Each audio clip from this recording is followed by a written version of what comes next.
What's up, Variant Nation? 'Tis I, the Tim. Right now, you are probably asking, who are you and what have you done with our beloved angel of geekdom, Arris? Well, it's possible that I may have tied and gagged him in one of two locations to prevent a contagion. Or maybe he was knee-deep in a vast conspiracy, a secret society, if you will, that spanned hundreds, if not thousands of years, and Arris was forced into hiding after some powerful people decided he knew too much. Or maybe I am Arris, and I'm suffering from an extreme allergic reaction to a bee sting. A very large bee. Regardless, I'm gonna let you and the gods sort it out. Now, from time to time, we like to shift gears away from the individual characters of heroes and villains to talk about some of the powerful and sometimes mysterious relics, weapons, and other objects throughout comics. Well, recently, Scott Snyder and several other great writers over at DC have really brought the Source Wall into focus within DCU continuity, especially in Snyder's current run on the Justice League title. So today, we're gonna look at what we know about the Source Wall, the role it's playing in the DCU, and how it looks to affect story arcs going forward. With that said, there is going to be spoilers aplenty for the current Justice League run, including the most recent issue, Justice League Annual 1. You've been warned. Let's start with a brief summary of what the Source Wall is, as there's a bit of depth to it. For starters, the Source Wall derives its name from a divine cosmic entity called the Source, which is quite literally the source of all that exists in the DC universe and acts as the limitless energy that created everyone and everything in the DCU. At this point, you're probably saying, no, Tim, the Presence is the god and creator of the DCU. And to that, I would say, you're right, he is. We even posted a video on the Presence in the past stating that very thing. But before you become completely confused, allow me to explain. Similar to Christianity, where you have a trinity of three separate entities acting as one, the Presence and the Source are basically two parts of one god, taking on different forms and names, with the Source acting as the energy or consciousness. The Source first appeared when Jack Kirby depicted him in his Fourth World comics as a universal spirit, a fact that until recently primarily had the Source associated with the new gods.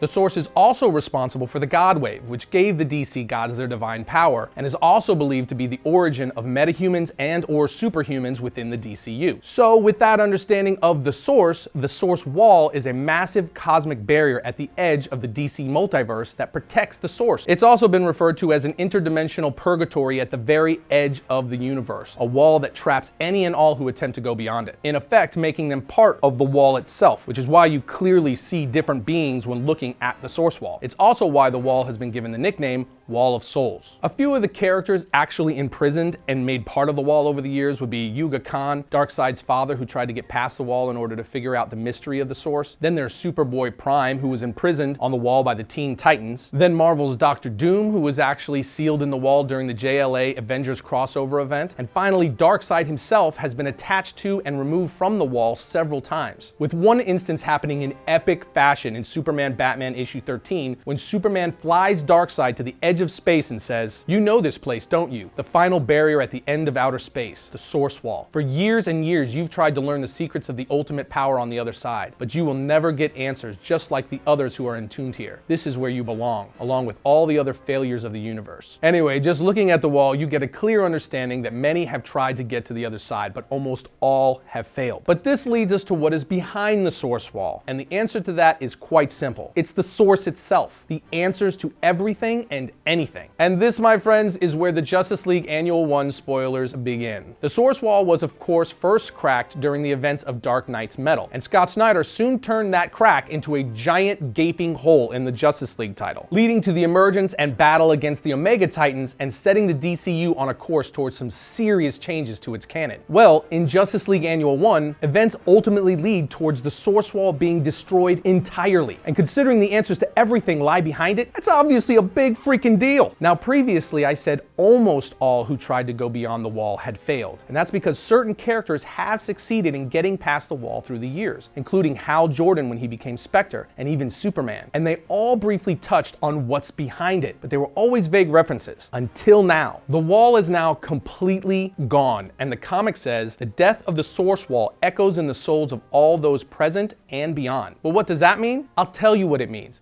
Big freaking changes for the DC universe. We don't know exactly where it's all headed yet, but as I mentioned before, the Source Wall just being damaged had already created massive disruption in the DCU, including the reveal of several different forces like the Still, Sage, and Strength Force, as well as the invisible light spectrum now known as the Ultraviolet Core. So now that it's been destroyed entirely, literally everything is on the table at once. New origins, new worlds, fundamental shifts to the makeup and order of the multiverse. You name it. It's literally all possible. No character is safe, which is both exciting and insanely nerve-wracking at the same time. I just freaking love it. I also have to give a huge tip of the hat to DC, Scott Snyder, and the team of writers who have been building to this since the Metal event in 2017. They used the slow destruction of the Source Wall as the backbone and primary catalyst for a complete DC rebirth, pun intended.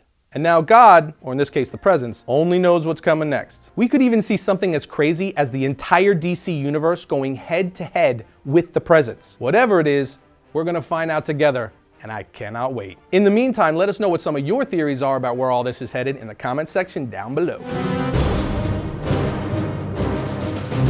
First up for the week of February 6th, we have Justice League issue 17. After the disastrous events of the Justice League Annual 1, Martian Manhunter decides to take matters into his own hands and negotiate a peace with Legion of Doom leader Lex Luthor. Traveling to a distant moon, the two enemies face their intertwined pasts in a showdown for the fate of the multiverse. Next up, we have Star Wars issue 61, Escape. In this issue, Han gets the Millennium Falcon back, but he quickly learns that it's not about the escape, but what you leave behind. Third on the list is the Green Lantern issue 4. In a bar on Ron, two shrouded strangers recount two blood-chilling narratives, and the cliffhanger may stun you enough to buy 2 copies. Next in line, we have Conan the Barbarian issue 3. The Crimson Witch gets closer to her goal as the life and death of Conan continues. And finally, we have Deadpool issue 9. Someone has stolen Deadpool's heart, literally. The Merc with the Mouth hires the Snoop with a private eye, Jessica Jones, and you'll never guess where this twisted trail leads. Well, that's it for this episode, but if you like what we're throwing down here on the channel, give that subscribe button and notification bell a click. And if you'd like to keep up with more of our shenanigans, you can also follow us on Twitter, Instagram, and Facebook. Links for all those are both above and below. Other than that, we'll see you next time when we talk about all things comics.